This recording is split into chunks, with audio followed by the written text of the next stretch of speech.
Guys, আজকে আমরা আবারও চলে এসেছি বদ্দাশায় এবং বদ্দাশায় একটা সুন্দর ভিউ নিতে তোমাদের সাথে আছি আমি ইব্রাহিম আবির।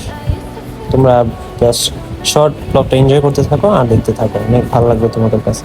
Wanna feel alright, stars across the sky. Guide me home, no more crying. It's time to go. Been searching for you, high and low. I need to know, where did you go?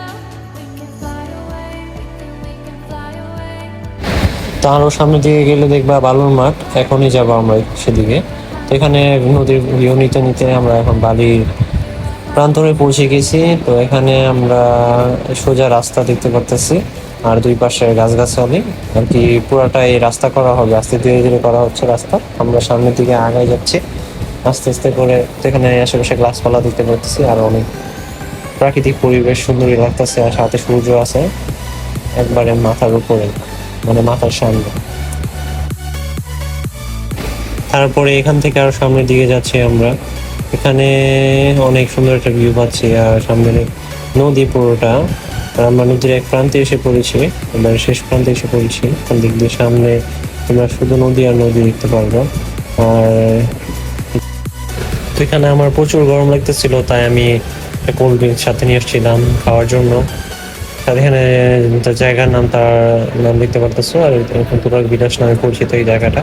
তো সামনে একটা bridge ছিল যেটা পাশে ছিল তৈরি, এটা ভেঙে ফেলা হয়েছে আর কি মাঝখান দিয়ে, তাই আমরা ওই পাশে যেতে পারতেছিলাম। তো এখানে এখন কোল্ড ড্রিঙ্কস খেয়ে নিচ্ছি, কোল্ড ড্রিঙ্কস খাওয়া শেষে এখন হাঁটাহাঁটি করবো, সামনের দিকে যাবো। তো এটা গাইস মোজো, তোমরা কেউ কোকা কোলা মনে করো না।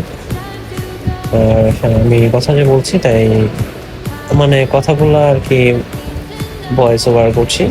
আর এখানে ভয়েস আপনিতে এত বাতাস, তাই মুখে বলা যাচ্ছে না, মানে কথাটা ক্লিয়ারলি শুনতে পারবো না তোমরা, তাই ভয়েস ওভার করছি। তো ওইদিকে যা তোমরা দেখতে পাচ্ছ যে মহিষ, অনেকগুলো মহিষের বাচ্চাও আছে এখানে। আর আমি দেখে অনেক হ্যাপি হয়েছি, কারণ আমার গ্রামে যে তখন ছিলাম তখন মহিষ অনেকগুলা, মানে পিঠেও চড়ছি আমি পানির গাছে তখন। তো এখন অনেকগুলো মহিষ এখন নিচে পানির দিকে নামবে, পানির দিকে নামতেছে আস্তে আস্তে করে, সবগুলোই নামবে, বাচ্চা বড় সবই নামবে। মালিকটা আমি জিজ্ঞাসা যে কুতা মারে নাকি, আসলেই মারে, কিন্তু মালিকদের কিছু বলে না। ওই ছোটবেলা থেকে পায়না পয়সা বড় করছে মহিষগুলো, কিছু বলে না। তো এখানে অনেক রোদের কারণে আমার ছাতা নিয়ে আসছে। আর আমরা একটা অসাম ভিউ দেখতে পারতেছি, মহিষগুলা গোসল করতে নামছে।